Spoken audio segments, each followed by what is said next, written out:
异形世界的科技水平能与三体一战吗？电影里出现过许多艘宇宙飞船，它们之中最大的长度超过了3公里，速度最快的超过了光速的600倍。某种程度上，这些飞船代表了异形世界观里的科技水平。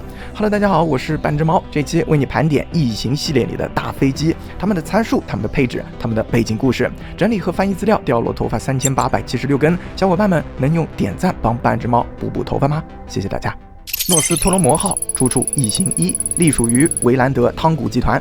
诺斯托罗摩号是一艘经过改装的 M 级星际货轮，它是一艘拖船，像牵引车一样拉动货物，而不是直接通过飞船自身来运载货物。参数配置：长334米，宽215米，高98米，可负载63000吨，造价4200万美元。原有的土星 J3000 发动机被拆除，取而代之的是2台劳斯莱斯 N66 旋风推力发动机，具有双级矢量控制中线升力功能。作为亚光速推进器， N66 发动机能利用水作为反应物质，全功率运行可产生131660千牛的高脉冲。目前 SpaceX 猛禽发动机机组的推力大概是75000千牛。飞船另外搭载了4台汤古 TTA NLS 星际驱动塔，作为超光速推进器，常规巡航速度为 0.42 光年每恒星日，大概是光速的153倍。当拖拽大型货物时为 0.1 到 0.12 光年每恒星日。动力来源是一台拉燃泰尔 EF15 核聚变发动机，输出功率 2.8 太瓦。飞船配备了7个休眠舱，操作系统是人工智能计算机主机 Mother 6000，可以搭载2架穿梭机，电影中只有1架穿梭机水仙号可以使用了。飞船小传建造于2100年至2103年之间，最早是一艘星际巡洋舰，2116年被改造成了拖船，投入商用后，在外殖民地与地球之间运输精炼厂和矿石。2120年从地球出发执行采矿任务，2122年降落在了 LV426 星球，发现了工程师的废弃飞船，并把抱脸虫带回了诺斯托罗摩号。随即飞船上便遭遇了异形杀人事件，雷普利巧夺天工地想利用飞船自毁程序来杀死异形，最后飞船成功自毁。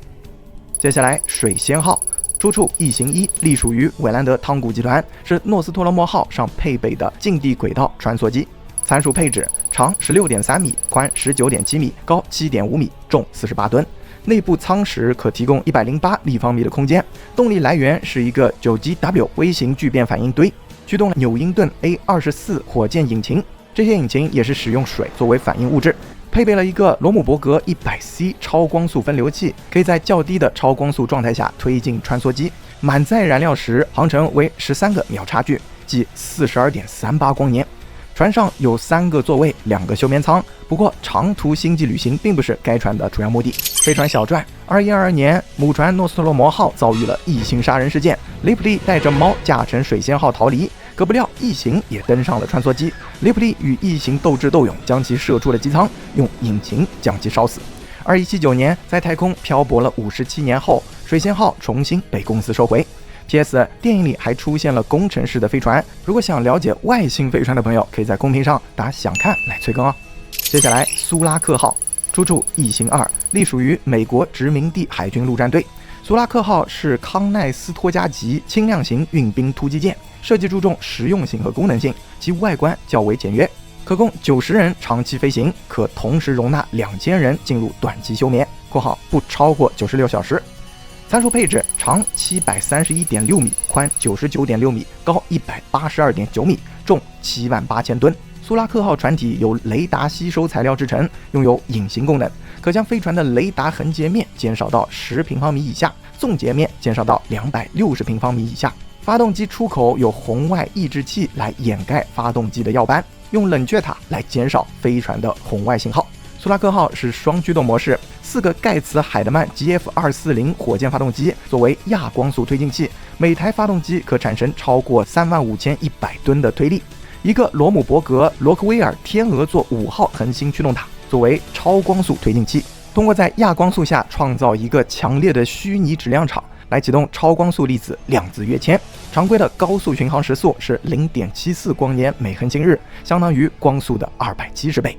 按照剧情中3周时间航行39光年，速度可达 1.86 光年每恒星日，相当于光速的 678.9 倍。动力来源是一个威斯汀兰德 A59 核聚变反应堆，最大功率 3.6 太瓦。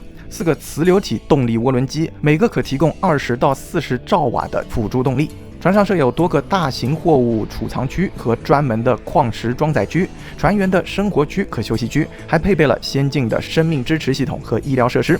最多可搭乘8架夏安型运输机和16辆装甲运兵车，还有20个337型逃生船，拥有相当不错的武器配置：8枚西姆28A 长枪反卫星导弹，2门800 MeV 涡轮发电机驱动的中性粒子束武器，2座30转每分的轨道炮炮塔，2座80毫安自由电子激光炮塔，60枚碎片地雷，80架多用途载入飞行器。飞船小传2169年开始服役，2171年殖民地海军陆战队在利纳349星球上战斗时受损。2179年苏拉克号抵达目的地星球 LV426 调查异形杀人事件，最后只有4个幸存者逃回了飞船，但是异形女王不请自来，雷普利无奈驾驶起重机将她请出了飞船。返程途中因抱脸虫的酸血造成了飞船事故，紧急撤离程序启动，雷普利等人被弹射至337救生船。接下来337逃生船出处异形3，隶属于美国殖民地海军陆战队，一种常规的逃生设施，外形是一个 L 型，为了更容易进入大气。参数配置：长 13.2 米，宽 4.4 米 ，L 形态可达6米，高 2.8 米。船体由碳纤维、合金和陶瓷复合材料制成，可以承受载入大气层的考验。舱内有导航仪、通讯器、驾驶系统和飞行记录仪，有5个休眠舱，配置了自动逃生系统，即在船上计算机的指令下，人员无需唤醒即可从母船的休眠舱弹射到逃生船上，这一过程最快只需要45秒。337安装了 BD409 超级驱动器，可保证 1.4 秒差距的续航，即 4.56 光年。飞船小传2179年苏拉克号因发生抱脸虫事故，雷普利等人被自动弹射进入了337救生船，迫降在了狂暴161监狱星球上坠毁，仅雷普利一人幸存。接下来帕特纳号出处异形3，隶属于维兰德汤古集团。帕特纳号属于康奈斯托加级运输舰，名义上是医疗护卫舰，实际上是集团高层麦克毕晓普的乙痛基地。参数配置：长 731.6 米，宽 99.6 米，高 182.9 米，重78000吨。按照康奈斯托加级的配置，飞船搭载了盖茨海曼德 GF240 火箭发动机作为亚光速推进器，罗姆伯格罗克威尔天鹅座5号恒星驱动塔作为超光速推进器，其速度应该不会低于苏拉克号。飞船小传2179年，麦克毕晓普带人驾乘飞船到达狂暴161星球，回收了雷普利和异形的样本。接下来贝蒂号出处异形4，隶属于走私犯雇佣兵。贝蒂号属于螳螂级补给船，是22世纪的老古董。参数配置：长 44.4 米，宽 74.7 米，主机身宽度 12.7 米，高20米。货舱最多可容纳350立方米的货物。船体的装甲是复合材料，能够中和吸收和反射一系列的冲击。外层可以驱散辐射和较小的动能撞击，第2层是陶瓷，以防止更大的撞击。第3层是建立在核心结构元件之上的蜂窝式热力系统。机身内侧有2个主推进单元，左右两边还有迪卡特 R3500 矢量推进单元，能在80度的范围内上下摆动，还能够绕支架旋转350度。底下还有2个科尔顿120推进喷射装置，保证了飞船的机动性和灵活性。飞船小传2343年到2352年之间为联合系统军队所用，主要是向战区运送物资，当时名字还叫做阿尔梅尔的蠢事号。2374年，飞船被雇佣兵偷走，以自己母亲的名字改名为贝蒂号，之后用于向御夫座号飞船运送活人实验体。